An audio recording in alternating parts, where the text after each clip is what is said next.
প্রথম দেখায় যে কেউ মনে করতে পারে এটি একটি বাণিজ্য মেলা, কিন্তু না, এটি হলো উরুস শরীফ।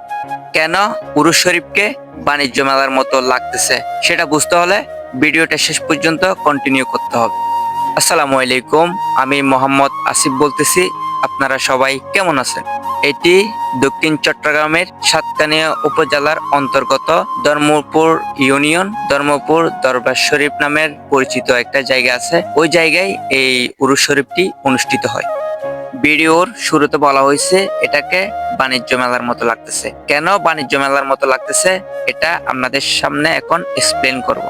ওই উরুস শরীফে যাওয়ার পর আমার চোখে যে জিনিসটা সর্বপ্রথম পড়লো ওইটা হলো ওইখানে যাওয়ার পর হুজুরে যে জায়গাটাতে ওয়াজ করতেছে ওই জায়গাটা দেখে আমার ভীষণ খারাপ লাগলো। কারণ ওইখানে যতগুলা মানুষ ছিল তার থেকে 3 গুণ বেশি মানুষ ছিল ওই যেখানে মেলা হচ্ছে ওইখানে, যার কারণে ওই ওয়াজ মাহফিল থেকে ওই জায়গাটা, মেলার জায়গাটা বেশি ফুটে উঠেছে। ভিডিওতে ইতিমধ্যে আপনারা দেখতেছেন ওইখানে কত রকমের জিনিস রয়েছে। আসলে অনেকেই মেলাটা ঘুরে ফিরে বাসায় চলে আসে, আবার অনেকে তো জানেই না ওইখানে হচ্ছেটা কি। আমি জায়গাটাতে শুরু থেকে শেষ পর্যন্ত সব জায়গায় গেছি, তার জন্য আমি এক্সপ্লেন করে আপনাদেরকে সবকিছু বুঝাতে পারতেছি।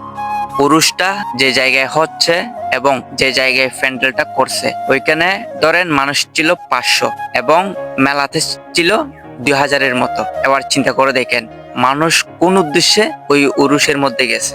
আমাদের বাংলাদেশে মুসলিম ভাই বোনেরা সবাই ইসলাম ধর্ম অনুসরণ করে, কিন্তু একটু ভিতরে প্রবেশ করলেই দেখা যায় কেউ সুন্নি পালন করে আবার কেউ ওয়াহাবি। যার কারণে ওইখানে যেহেতু এটা সুন্নিয়তের একটা অনুষ্ঠিত একটা উরুস শরীফ, যার কারণে ওইখানে যারা ওয়াহাবি যায় তারা তো আর উরুসের মধ্যে প্রবেশ করে না। যার কারণে হয়তো মেলাতে একটু বেশি মানুষ দেখা যায় আর ওইখানে প্যান্ডেলের মধ্যে একটু কম দেখা যায়। এই উরুস শরীফটা আপনার চোখে কেমন দেখায় কমেন্ট করে জানিয়ে দিন আপনার মতামত।